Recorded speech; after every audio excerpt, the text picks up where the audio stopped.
So Branded Expulsion just got banned, which kinda sucks, but actually it doesn't really matter at all. The deck is still absolutely fantastic, and this video is going to show you why. What's up, Ocean? You got Matt here, and welcome to another amazing Yu-Gi-Oh video. You know, over the past year or so, we've all had some sort of experience playing with or against Branded. It went from the strategy that was so focused on getting out the Mirror Jade and then just passing turn, to a strategy that's now, let's get out the Gimmick Puppet Nightmare on my opponent's turn and then lock them out from special summoning to just win the duel that way. What I'm trying to say is, the deck has evolved a lot. Now, the new ban list goes into effect in just a few days, and while a lot of decks did get hit quite significantly, Branded was left pretty much untouched outside of like Branded Expulsion, which really doesn't matter too much. So in this video, I'm going to show you why Branded is one of the most fun decks to pilot in the upcoming format, while also being one of the best decks in the game. I'm going to be showing you why I have each individual copy of each card in the deck, and that will tell you why Branded is one of the best decks for the June 2023 competitive Yu-Gi-Oh format. So with that being said, if you guys are excited for this updated deck list, and of course if you guys are enjoying the video, then make sure to smash the like button and of course subscribe to the channel as well. And just so you guys know, at 60 likes on the video, I'll be releasing the ultimate Branded combo guide for this updated list for June 2023. The deck is absolutely crazy and you're not going to want to miss out on that. Now, without further ado, here is the best Branded deck profile for the June 2023 competitive Yu-Gi-Oh format. Let's jump into it. All right, here we are back with the deck profile portion. We got a 42 card main, 15 card extra, and 15 card side deck. Of course, as always, we're going to be starting off with the main deck here. I'm pretty excited to show you guys this list. I think it's a list that is really strong. So we're going to, of course, start off with the bread and butter of the deck being 3 copies of Aluber, the Jester of Despia. This card is mandatory to play at 3 copies in my mind, unless you are specifically playing Keeper of Dragon Magic, which is a more budget version of this card because it comes in the structure deck. Is it better? It's debatable. I think not. The fact that this card is a straight +1 in advantage is huge. Getting you to any of your branded spells and traps is awesome. And don't discount the graveyard effect of this card. Getting access to a way to have a negate on board and giving you an extra body on board as well during your opponent's turn is really valuable. We then have 3 copies of the Fallen of Albaz. This card is the namesake of the deck. Now, a lot of people are playing 2 or 3 copies of this. I have a lot of Kashtira in my locals format, so I want to have 3 copies of this card in case I get 2 of them banished off the top of my deck. I still have a 3rd in deck, which is still allowing me to play the game. Because without Albaz, you can't really do anything. That's the whole point of the deck. Use Albaz to fuse. This card is really good. It's a great interruption piece, and you want to have this card engraved, so having it at 3 copies I think is the right decision, but I wouldn't be mad at seeing it at 2. We then have the 1 copy of Blazing Cartesia the Virtuous and the 1 Guiding Quem the Virtuous. So these cards here, I was trying a long time to say, you know what, can I avoid playing Cartesia in my branded deck? But you can't really do that anymore. You kind of have to play Cartesia to be able to make the deck work. The fact that you're able to get this card off of something like Fusion Deployment is really nice. You can revive it back with your Quem, which is insane. And now both these cards aren't really budget at all, but there aren't really any replacements to them. There's nothing that does what these cards do for the strategy. So keep that in mind when you're looking at building this deck. You do have to pay the price for these cards here. Cartesia, what it does is it is a free special summon if you have Albaz or a fusion that mentions it in the graveyard, which is really strong. And then quick effect during the main phase, you can fusion summon with this card and other cards in your hand or field. And that's really good to be able to get multiple effects off, get into your Albaz fusions on your opponent's turn, which could be really nice. It can also do a few more things, but the main advantage of this card is it's a constant recurring body that you have at the end phase of the turn. Then you're allowed to revive this card back to your hand if a fusion monster was sent to the graveyard this turn, which is really powerful. That's on both your opponent's turn and your turn. What Quem does, Quem is even more important, I would argue, but it really is only as good if you have the Cartesia. Quem will essentially allow you to, on summon, lets you bin a card that mentions Albaz, which is really strong. So you can send something like an Albaz itself, which is really good for Rinbrum plays, or you can send a card like Cartesia, or you can send another card like an Albion, for example. There's a couple of other options that you can use as well, even Mercurier. There's a lot of options, but the main draw to this card is when a card leaves the extra deck, that's a summon of a monster that is going to be a card being banished or sent to the graveyard rather off the effect of Mirror Jade, for example. Whatever the case might be, you can then revive or bring back a monster in your graveyard that mentions Albaz, which is so important. So you can bring back the Albaz, you can bring back the Albaz fusions, you can bring back Cartesia, which is really good to get interruption on your opponent's turn. Super strong here. It really has a lot of value, and it is one of the best cards in the deck, and really the reason why the deck is so strong right now in my mind. Now we have a bit of, well, people may disagree with this, but I'm playing 2 copies of Despian Tragedy, and I'm playing the 1 ad libitum. Now, a lot of people are no longer playing the ad libitum, and a lot of people are playing only the 1 Tragedy. I think this card is amazing. I really like Tragedy in the deck because it allows you to get access to your Despian monsters like your Aluber or your ad libitum or even your Quem, because it's always counting as a Dogmatica and a Despia card. So it's really strong to be able to have access to those things, but also when it's in the graveyard, you can banish it and then just set a branded spell or trap, which is insane. You get recursiveness, which is so important to have because if you go through all of your branded fusions, you're really running out of things that you can do. It's also great to revive back cards like your branded in red, which can be really powerful, or something like a branded opening has a lot of utility to have. So I do think that 2 copies, it makes a lot of sense. I prefer that 2, especially in my build. If you want to cut it to 1, this is a flex spot, but I prefer 2 in my deck. Ad libitum, a lot of people are cutting it. I think it's mandatory to play. I think this card is so incredibly good in this format. Having the ability to revive back a Mirror Jade that's been spent by banishing this card and the Mirror Jade and one other card for something like a Guardian Chimera. You can then use the ad libitum to chain block the Chimera and also be able to revive back the Mirror Jade for another use is so strong. It is a bit of a garnet because you don't really want to draw it in your opening hand, but it's still so good and it really raises the ceiling of the deck, and that's why I have it here. And it doesn't really lower the floor too much, which is why I think it makes a lot of sense to have it in the deck, even in the post-SIAC, post-June 2023 Banlist format. Another surprising choice here would be 2 copies of Tri-Brigade Mercurier. I like this card at 2 copies. I think the added hand trap is really nice, especially because a lot of the time now, if we're seeing cards like Ghost Mourner or cards like Effect Veiler, people are going to wait until you have an Albaz Fusion on the field to be able to activate those effects. They're going to try and negate the Albion Banish to fuse effects or the Lubellion Shuffle in the deck to fuse effect. And then if you have Mercurier, you can just shut that down, which is amazing. It's really good to be able to protect your plays, but at the same time, it has the banish effect where when it is banished, you can use it to be able to search for a monster that mentions Fallen of Albaz from your deck, which could be Albaz itself, could be the Cartesia, could be the Quem, or it could be something like the other card here, which is going to be Albion the Shrouded Dragon.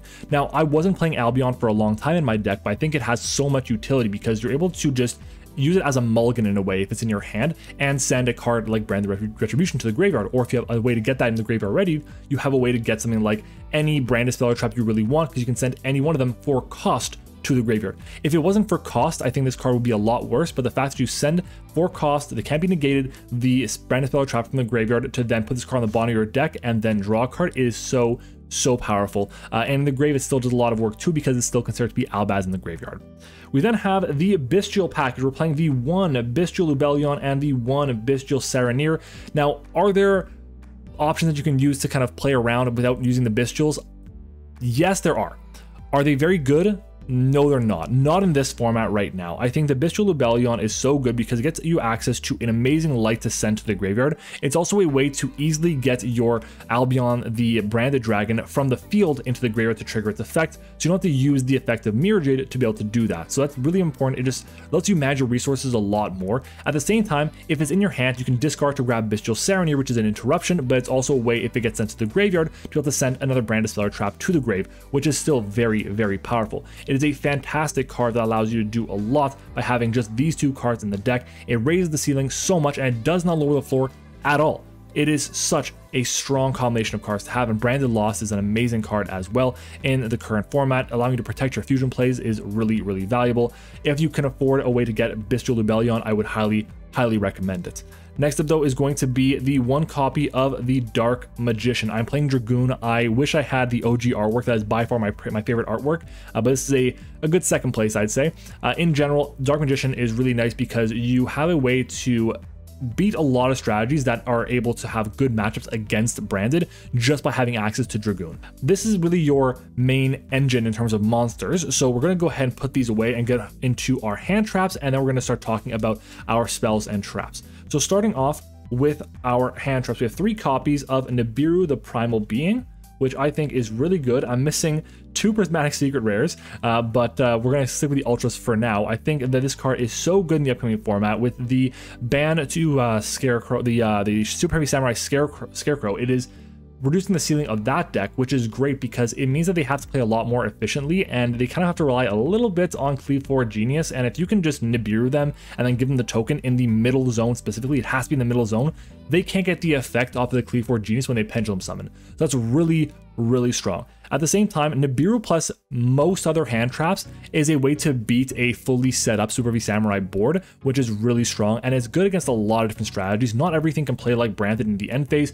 so that's why I like Nibiru a lot in this current format. We then have 3 copies of Ash Blossom, or 2 copies rather, of Ash Blossom Joyous Spring, excuse me, I put this one to 2. The reason I'd like to set 2 is because right now, I don't have a lot of Branded in my local scene. It's a lot more Trap Tricks, it's a lot more Kashtira, Super Heavy Samurai, so it felt to me like I didn't really need to play Ash at 3. I want to have it at 2 because there is still the possibility to see some of it, and it's good against rogue decks as well. If you want to play a 3rd, just make the adjustment here. You can definitely play, maybe it's going to be 2 Nibs, or maybe instead of being 3 Ogres that I have right here, 3 Ogres, we're going to be seeing 2 Ogres in your metagame. Just again, make the adjustment, whatever works for your local scene. But for myself, I'm personally preferring these 3, or these, what is this, 8 hand traps right now, plus the next 3, which are going to be 3 copies of Infinite Impermanence. Right here, we have 11 hand traps in our deck of 42 cards. It's like a 68% chance to open up with 1 or 2 hand traps, which is really good. And Imperm plus Nibiru right away is a way to beat the full Super V Samurai board, because you Nibiru them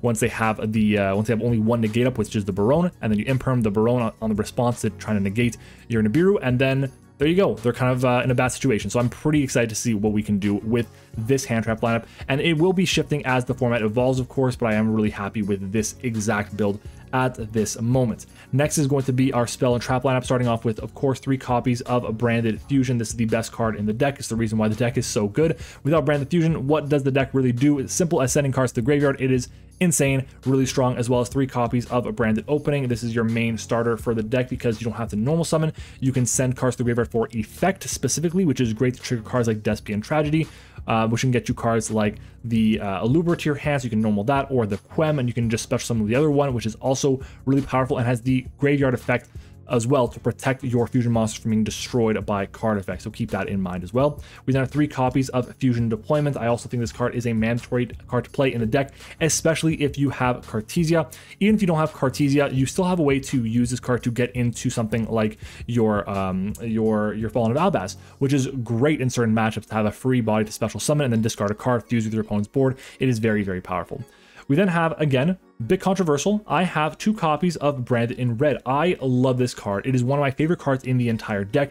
Having the recursive ability to be able to get cards like Quem from your graveyard into your hand, and you do not have to fusion. You can if you'd like to, but you don't have to, which is really, really strong. It can recycle Albazes in case they all are in the graveyard. There's a lot of really good utility that I think this card makes sense to see at 2 copies, because there's times where honestly, I want to just hard draw it and I want to be able to set other cards off the effect of my Albion, the Branded Dragon. So keep that in mind as well. We then have the 1 Branded Lost rather, for the Lubellion, the Bestial Lubellion, I should say, the 1 Called by the Grave, and the 1 Branded Retribution. Now, I'll be honest, if you have cards like Crossout Designator, play them. Definitely do it. I would recommend that Crossout be played in this deck if you have it, because you want to be able to get around Ash Blossom. Having Branded Fusion plus Crossout is basically full combo, so you want to have access to that, and you can play full combo through Ash Blossom, which is the main problem that the deck faces. So keep that in mind. Definitely play it if you can. I would kind of reduce the Ogre to 2 copies. I would probably reduce the Imperms to 2 copies as well, and I'd probably reduce the Branded Red to 1 copy if you had that, if you want to keep the 42 cards. Okay, so in the extra deck, of course, we have the 2 copies of Mirror Jade, the Iceblade Dragon. This card is amazing. Is definitely my favorite monsters of all time for what it does. The fact that it blows up the board, the fact that it has the non-targeting banish, the fact that it sends cards like your Albion, the Branded Dragon, to the graveyard is very important. We play 2 of this as well. And then again, controversial, but because my locals has a good amount of Kashtira, I have 2 copies of Lubellion, the Syrian Dragon. If you do not have a lot of Kashtira, play 1. You only need the 1. It recurs itself, but I see enough of it. I don't want to not play without it, so I want to have access to it in my deck. So I think it makes a lot of sense to see it at 2 copies for now. I do have a card in my side deck that could be replacing this card here if time were to come up. Spoilers, it's going to be Masquerade.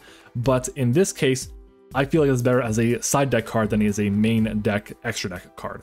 Next up though is going to be the rest of our Albaz fusion, starting off with Albion, the Sanctifier Dragon. We have Rinbrum, the Striking Dragon, and we have Sprind, the Iron Dash Dragon. I think all these cards, if you can have the Sanctifier Dragon, that's amazing because it's basically your new copy of Branded Expulsion. It's fantastic. But again, I get that it's got a nice price tag to it.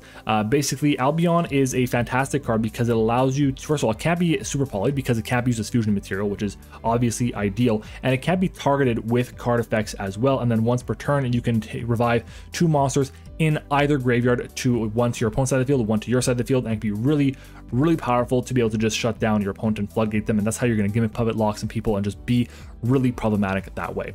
Rinbrum has 2 amazing effects. The first one that is most commonly used nowadays is going to be the effect of while it's in the graveyard. While it's in the graveyard and you have a Fallen of Albaz there, you can target the Fallen of Albaz and you can either banish this card or the Albaz and special summon the other one, which has a lot of utility because you can either summon this card back and that gives you negates for extra deck monsters and then also a potential bounce if you do negate a card, or you can use Albaz to then fuse with your opponent's field to go into something like Sprind, the Iron Dash Dragon, which requires an effect monster special summoned this turn, which is awesome. Obviously, the effect that it has for like blow up cards in the column doesn't really matter at all, but the effect that it has in the end phase to summon a kit monster, a Spriggan's monster, like Spriggan's Kits, I should say, or an Albaz is very strong. So I do think that makes a lot of sense to have this card. We then have the Grand Wignall, the Dusk Dragon, which is huge for the Cartesia fusion, sending cards to the graveyard. Level 6 or higher monsters to the grave is really good. We then have our Despian Queritus to summon off of the Grand Wignall, and then that's it for basically our mandatory fusions that are part of the Despia lore, the branded lore. So now we're going to go into some other fusions, which is going to be starting off with our Predaplant Dragostapelia, our Guardian Chimera, and finally the Red Eyes Dark Dragoon. These cards I think are all must plays as well. Dragoon, if you're not playing Dark Magician, obviously you have a space in your extra deck, play something else. Predaplant Dragostapelia is so good in this deck. It is absolutely insane. The fact that it shuts down quite a lot of different strategies by making cards level 1 by giving it a token and negating their activated effects while it's on the field is huge. And Chimera, just having the potential to pop 2, draw 1, draw 2, pop 1 is really good. We don't play Polymerization to kind of protect it a bit more, but it's still a fantastic card to have. And the final card in the deck is going to be not Despian Lulu Lilith, but a different synchro. Golden Cloud Beast Malong. This card I think is so nice. It's an amazing card to send off of a card like the Grand Wignall, the Dusk Dragon, because you send this card and you get a free bounce to your opponent's hand, which is very powerful. Malong is definitely a welcome inclusion to this deck. That's going to be our extra deck for this specific build. Moving on to the side deck, we have 3 copies of our Kaijus. I'm playing 3 different Kaijus because I think it doesn't make sense to play 3 the same. I prefer to have multiple Kaijus in case you open up with multiple ones. You want to have ways to beat over the other Kaiju and not just crash. So if I have Gamma Seal plus Godarla, I will always be able to summon Godarla to my field and Gamma Seal to my opponent's field. Radiant is just here because it's a dark. Is level 7. I wouldn't really recommend seeing it as your main Kaiju. I'd prefer using these 2 instead because you don't have to deal with Kashtira as much, but keep that in mind. Radiant is a dark. We then have 2 copies of Dark Ruler No More for any really annoying matchups that just like build a board. Is good for Super Heavy Samurai, it's good for Sprite, so I felt this made a lot of sense. We then have our back row removal, the 1 copy of Harpy's Feather Duster and the 2 copies of Cosmic Cyclone. Some people are playing Sauge de Fleur, I think is the name. It comes in the Brand Destructor deck. I know Rev's Card posted a video where he has that, and I think it makes a lot of sense, but I just prefer having Cosmic Cyclone because you don't have to summon a monster to be able to use the pop effect to be able to beat floodgates. We then have our own floodgate in There Can Be Only One, which is great in the current format because there's so many hand traps. So I do think it's a fantastic option to have in the existing format. We then have our 1 Ra's Disciple, which is here. Honestly, if I had Gimmick Puppet Nightmare, I would play Gimmick Puppet Nightmare. If I had Jinzo right now, which for some reason I cannot find for life of me, I will play Jinzo instead of this because it's better for decks like the Labyrinth, so keep that in mind. We then have our Droll and Lockbirds as well, and that should be 1, 2, 3, 4, 5. This should be 15 cards. I don't know why I might have 16 in my deck here. Yeah, it looks like this is going to be 15 cards. Oh, there we go, we're missing 1. Boom, perfect. The 15th card, Masquerade. I don't know why I thought I had 16 there, but we definitely had the 15th card. Masquerade is here. It's great for time situations. That's why I have it. It's decent in other situations, but honestly, Masquerade is great in a lot of situations to just wear down your opponents and wear down their life points. Is it the best card in the world? No, but I think for time, it makes a lot of sense, so I'll keep it in my side deck. But anyways, guys, that is going to be my branded deck profile for the June 2023 competitive Yu-Gi-Oh format post June 5th ban list. I am so excited for what this format is going to look like. I think we're going to have the power level, a lot of the crazy decks curbed, a lot of the unfair things removed, which is awesome, and just a very balanced, fun format. So I'm super excited for that. I did not do a ban list video covering what went on there. If you guys want to see my thoughts on it, then let me know and I'll make sure to post that video. Of course, guys, make sure to smash the like button as well, because if we hit 60 likes on the video, I will be bringing you the combo guide, the ultimate combo guide for this specific build of branded for June 2023. So guys, thank you so much for watching the video. If you liked the video, make sure to leave a like on the video. Of course, subscribe to the channel as well. We're on the road to 600 subs. And thank you for watching, and I'll see you all next time.